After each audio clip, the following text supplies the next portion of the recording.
गोंडसावरीच्या शाळेतून घडतील ज्ञान, संस्कार आणि कर्तृत्वाची नवी पिढी. आमदार सुधीर मुनगंटीवार.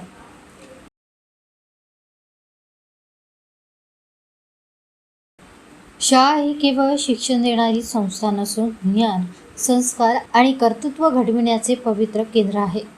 गोंडसावरीच्या नूतन शाळा इमारतीतून गावाचे नाव उज्ज्वल करणारी, समाजाला दिशा देणारी आणि देशाच्या विकासात मोलाचे योगदान देणारी विद्यार्थ्यांची नवी पिढी घडेल असा विश्वास आमदार सुधीर मुनगंटीवार यांनी व्यक्त केला. जिल्हा परिषद उच्च प्राथमिक शाळा गोंडसावरी येथील नूतन शाळा इमारतीच्या लोकार्पण सोहळ्यात ते बोलत होते. या कार्यक्रमाप्रसंगी आमदार सुधीर मुनगंटीवार यांचे लेझिम पथकाने पारंपरिक पद्धतीने उत्स्फूर्त स्वागत करण्यात आले. त्यानंतर त्यांच्या हस्ते शाळा परिसरात वृक्षारोपण करण्यात आले. नूतन शाळा इमारतीचे लोकार्पण करून त्यांनी शिक्षक, विद्यार्थी, पालक आणि ग्रामस्थांना शुभेच्छा दिल्या. यावेळी बोलताना आमदार मुनगंटीवार म्हणाले की या देखण्या आणि सुसज्ज शाळा इमारतीतून गावाचे नाव उज्ज्वल करणारे विद्यार्थी घडावेत.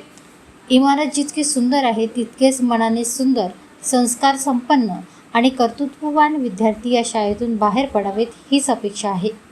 विद्यार्थ्यांनी शिक्षणाच्या बळावर आकाशाला गवसणी घालावी आणि आपल्या कर्तृत्वाने गोंडसावरीचे नाव देशभरात उज्ज्वल करावे अशी अपेक्षा त्यांनी व्यक्त केली.